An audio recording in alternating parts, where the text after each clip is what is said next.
Hi, I'm Stewart Spinks and welcome to episode 258 of my podcast, Beekeeping Short and Sweet.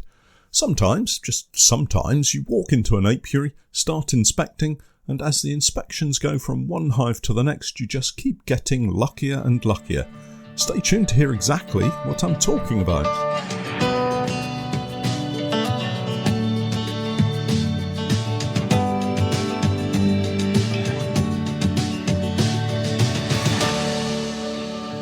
Beekeeping Short and Sweet, a beekeeping podcast for the inquisitive beekeeper with a short attention span. A beekeeper, in fact, just like me. Hi everyone, welcome back to the podcast. Another busy week as we continue to prepare for the warmer weather to settle down and our colonies build during this spring swarming period. It's been quite a strange old week really, particularly with the weather being so unsettled. It's been very much a week of dodging showers, thunderstorms and, if Steph is to be believed, tornadoes. I should explain, we were inspecting our bees in one of our Suffolk apiaries and Steph is convinced she spotted a tornado in amongst the very dark rain clouds that were swirling around the countryside quite close to where we were inspecting. She did point the area out to me, but at the time I was head down in a brood box and looking to the distant skyline through a bee suit veil meant I couldn't quite be sure of what I was seeing. That said, there were several reports on the local TV news showing actual tornadoes, so Steph's probably right in what she saw. Remarkably, we had about 4 hours inspecting colonies in these somewhat stormy, thundery, showery conditions and managed to avoid a single drop of rain until about 20 minutes after we had finished inspecting and were packing up ready to drive back to Norwich. Then it absolutely lashed it down. You will hear that honeybee colonies don't like being inspected in these conditions, but what we've found is this generally applies to colonies that are already predisposed to being grumpy. You know the type I mean, the ones that are not happy for you to inspect them, even on those perfect summer days. They still let you know that they don't want you interfering with them. Those are the ones that get really vindictive in stormy weather, stinging at the slightest opportunity, sneaking down your welly boots and hitting your ankles hard. Now, those ones really do make your eyes water. All of that said, our inspections this week showed that if you have calm colonies as a starting point, generally, and of course this is a generalisation, they tend to be perfectly fine regardless of the weather. The vast majority of our colonies are now headed up by queens from Luke and Susie at Northumberland Honey, and those are pretty chilled out bees, I have to say. You soon notice the ones that are not from that stock, and that makes you jump.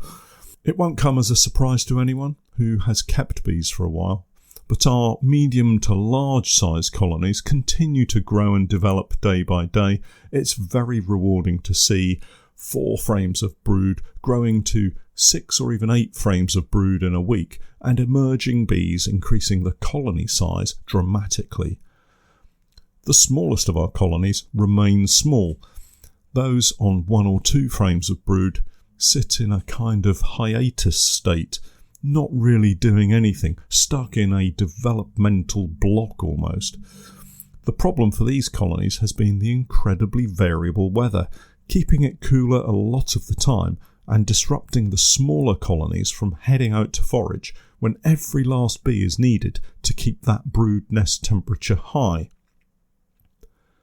Larger colonies have a vast growing population to turn to. So many bees, they can manage the internal hive temperatures with ease and still get bees out foraging. And those are the colonies that are building strongly, filling boxes with brood and honey, and are the ones we have earmarked for splitting and growth.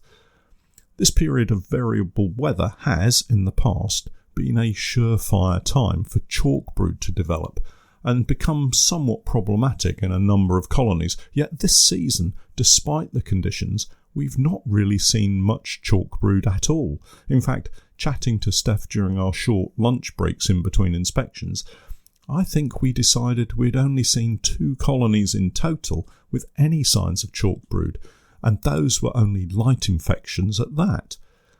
Chalk brood will normally fade away as the weather warms up and colonies grow into late spring and early summer. I can't believe we're just a couple of weeks away from that early summer start. As we've moved around the apiaries this last week, it's been interesting to see so little swarming, but that is no doubt as a result of the poor start for most of our colonies this year.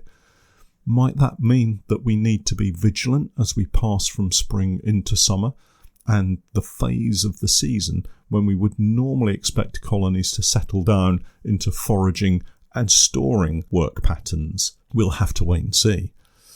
Once the weekly inspections routine has been completed, we have a long list of other tasks that need to be attended to.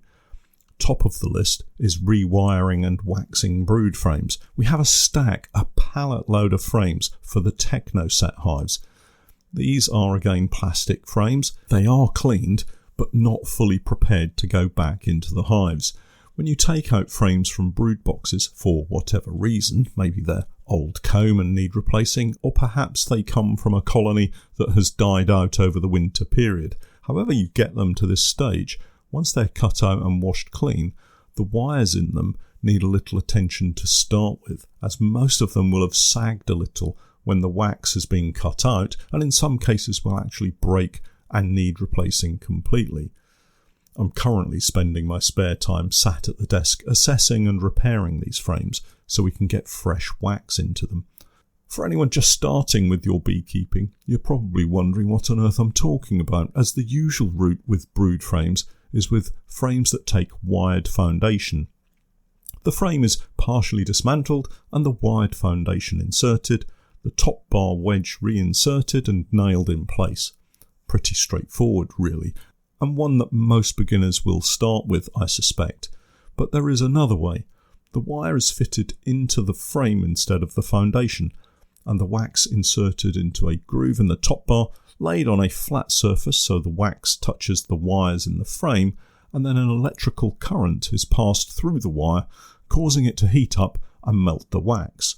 Removing the current immediately means that the wax becomes solid once more, and the wire is embedded in the wax, holding it securely in place and ready to go into your hive, either in the brood box or in a super. Now, this is beekeeping, so it would have to have a twist or a complication, wouldn't it? The wires can be passed either horizontally or vertically. I don't think it makes a huge amount of difference, but whichever way you choose to go, make sure you keep everything the same. It really messes with your brain when you spend an hour or two sorting through frames, only to find a few that go in a completely different direction to the ones that you've been handling. I speak from experience, of course. One of the major reasons for wiring your own frames is the cost of wired wax foundation. It can add up very quickly, and one of the benefits of wiring the frames instead of the foundation is that the wires can be used over and over again until they either break or become too rusty to take a current. Just to be clear, I've been removing the rusty ones, and I'm no expert with this. I'm a relative recent convert to the wired frame setup. Of course, it costs me the one thing I seem to have very little of right now, and that's time.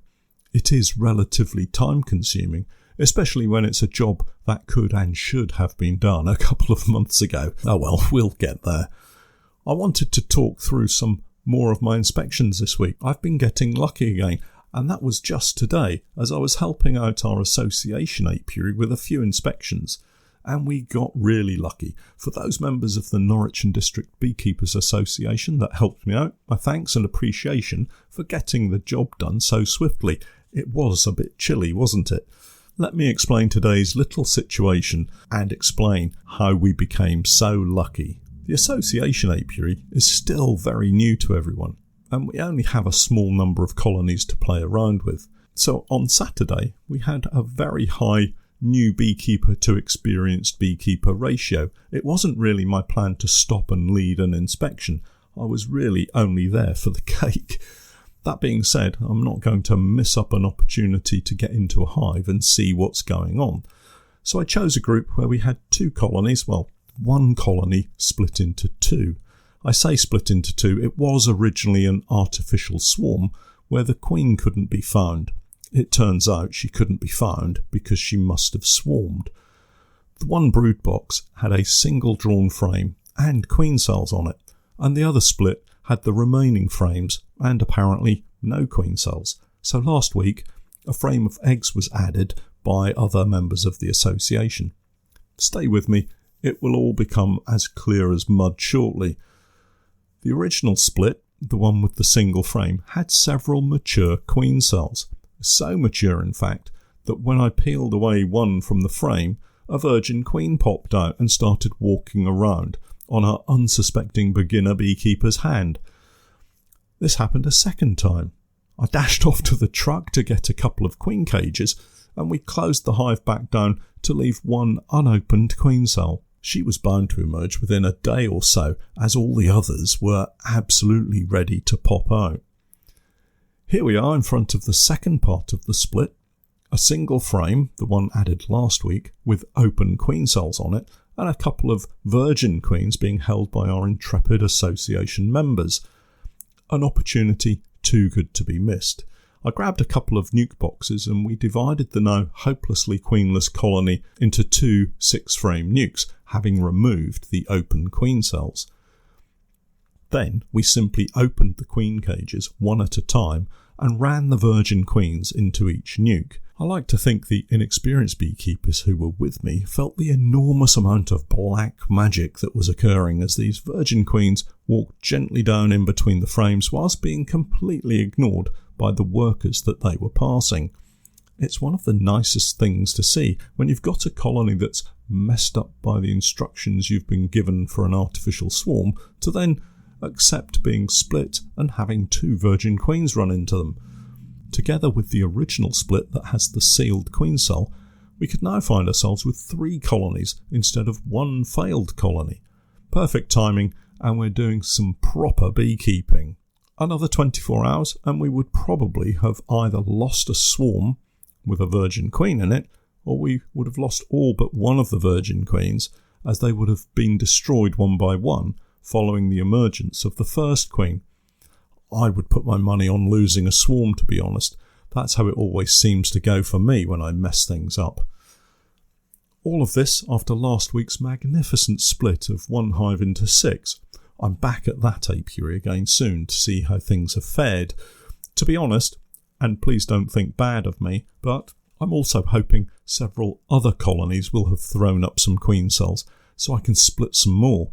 We do need to increase back to our colony levels of last year fast. I can't wait to get the new queens in from Luke this year, maybe in early June. Fingers crossed on that one. The John Harding queen rearing setup, that's really quite a mouthful to say each time. I do need to come up with an abbreviated version of the name that still credits John for his accomplishment. Suggestions via my website or the Patreon direct messaging service, please. I know I have some very clever beekeepers listening who will have a much better name than I could ever come up with. Anyway, the JH method is all set up and ready to go. We have 2 nucleus colonies settled into the outside nuke boxes. By the way, if you're only just joining me on the podcast, you'll need to go back a couple of episodes to find out the full story of this queen rearing process that we're going to use this year. So I need also to go back into the middle box to check for queen cells. That's the whole purpose of that middle box. So if there aren't any queen cells, it probably means I need to extend the length of the tubing at each connection point. The reason being that it might be possible, with the connectors being too close, that the bees in the middle are still able to pick up queen pheromone from the side nukes and therefore don't feel inclined to produce supersedure cells. I'll report back to you when I've taken a look. We'll also continue with the video recordings of our attempts to raise queens using this method, so do remember to watch out for those too. In other news, I really must get myself back over to the workshop and sort through all of the wooden frames I have there. One of the biggest issues here is the variety of frames that were with the colonies and the spare equipment that I purchased last year.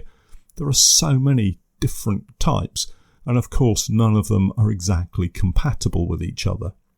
I mean, they kind of do fit, and I can make it work, but it's not ideal because they're not all identical, and that just makes it harder work than it needs to be. Something I will have to work on over the next couple of years, I suspect. So until then, I'm planning on sorting through them, stacking them in groups of the same frame type, work towards getting all of the same frames into individual hives, and then see how we go on from there. The good news is that they're all wired frames, so I won't have to switch from wired foundation to unwired foundation or the reverse. The other important job I have to complete right now is to get the drone foundation into the frames that I have ready so we can use those for Varroa control in June. For those of you puzzled by this, what we plan to do is to get our colonies to draw out some fresh drone comb using drone base foundation. You can get this from most decent beekeeping equipment suppliers. Once in the hive, the size of the embossed cells means the bees produce only drone comb from this foundation, and when the queen lays her eggs in it, she will lay unfertilised eggs, which will become drones. Once these cells have been sealed, remember this is around day 8, we have a further 16 days or so until they emerge. With luck, our Varroa population will see these cells as the perfect place to hide and breed, so once sealed, the Varroa become trapped. A week or so after the cells are sealed, I can remove them, freeze them, and then remove the larvae and the Varroa trapped within. Fingers crossed this all works out for our bees, and we can reduce the Varroa populations by such a significant amount that it means we won't have to treat them in the autumn. More of that plan another time though. Don't forget to check out my website www.norfolk-honey.co.uk, and for my latest videos and podcasts with more updates, tips and techniques, it's the same Patreon page, www.patreon.com/Norfolk Honey. And remember, I'm Stewart Spinks, and that's Beekeeping Short and Sweet.